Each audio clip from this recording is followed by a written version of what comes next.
साल 1950 का यह एक चौंकाने वाला किस्सा रानी बाजार का है। यहाँ राम प्रकाश रहता था, जिसकी बेटी को 5 साल की उम्र में कैंसर हो गया।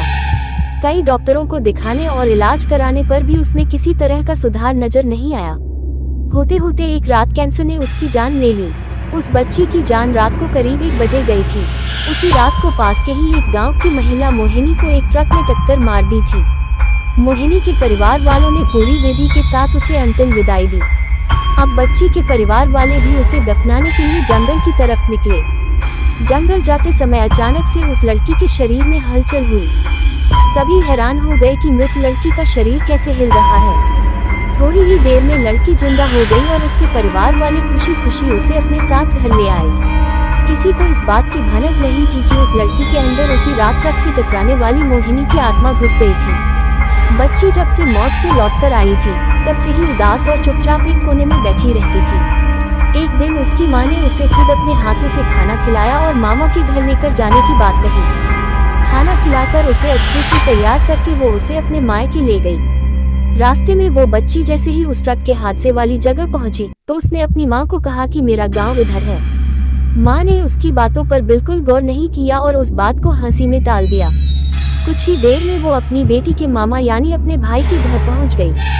1-2 दिन बाद मामा जी के घर के आसपास ही बच्ची के अंदर घुसी मोहिनी को अपनी पड़ोसन सिमरन दिखी।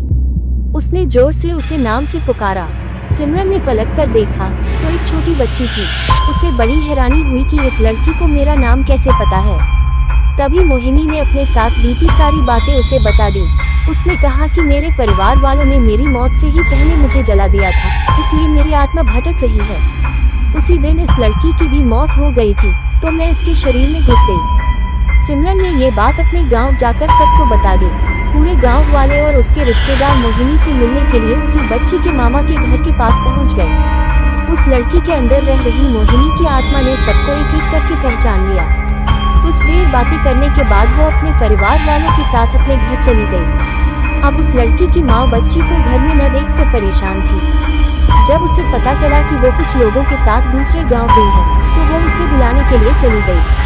अपने परिवार के साथ खुश मोहिनी ने वापस आने से मना कर दिया। पास के ही लोगों ने उसे समझाया कि तुम्हें दोनों परिवार के साथ रहना चाहिए, इससे सभी को खुशी मिलेगी। तुम किसी एक परिवार को दुखी नहीं कर सकती हो। इस बात को सुनने के बाद लड़की के शरीर में रह रही मोहिनी अपनी माँ के साथ वापस आने के लिए राजी हो गई। अब वो दोनों परिवारों के साथ खुशी खुशी रहने लगी। कहानी से सीख, जल्दबाजी में किया गया है कार्य अधूरा रह जाता है, इसलिए कोई भी कार्य करने से पहले उसे अच्छे से देख परख लेना चाहिए।